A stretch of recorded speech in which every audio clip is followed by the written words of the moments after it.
Attorneys are screening potential jurors in Chattanooga to get ready for the start of Corey Beatty's retrial in the Vanderbilt rape case. It begins on Monday, but attorneys might have a hard time selecting their jury. To shed some light on the jury selection process, we brought in Channel 4 legal analyst Jim Todd.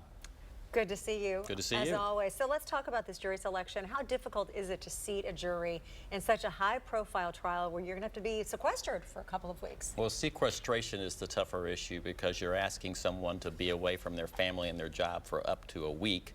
And obviously people with small children, people who are self-employed, that's just too much of a burden. And so they're going to get struck by the court for cause because they just can't do it. And what that's going to create is a jury pool of people who probably are older, retired, and more conservative, which can be problematic for the defense. Well, Jim, let's talk about that specifically. Who are they looking for this jury? Who would they want to seat?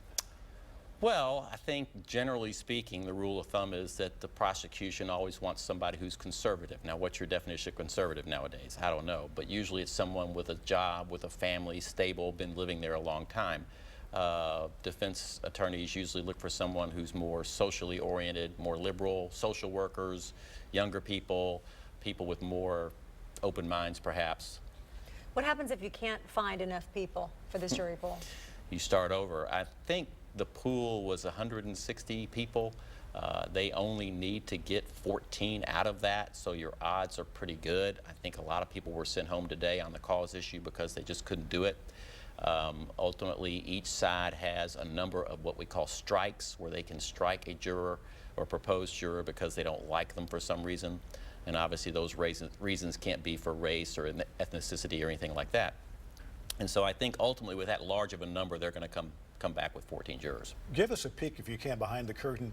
What would raise a red flag and say, no, this jury's not going to work out for us?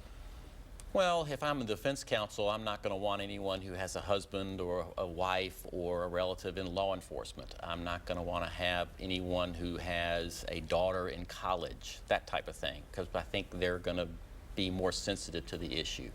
If I'm the prosecution, I don't want anyone on there who's got a relative or someone who's been prosecuted before. They may be biased against the police, and nowadays a lot of people are. I know that our reporter was saying that by the questions being asked of the jury today, they were getting an idea of how the lawyers were going to go ahead and proceed. So I don't know if you were privy to any of that information, so you can't really shed any light on the direction they're going to go. No, I mean, I'll just be honest with you. Hate jury selection. You asking the same questions over and over and over and over and over again. Wow. And that's what happened in the first case. I think the lawyers, and I no disrespect to any of them, got a little lazy at the end and they didn't ask that one juror the question. They said, boom, did you hear the questions otherwise? And he said yes, and he didn't change any answers. So wow, it's tough. We know you don't like this jury selection process. I don't. Yeah. Don't like it. Put it out there. Jim, Boring. thanks. Thank you very much. Take care.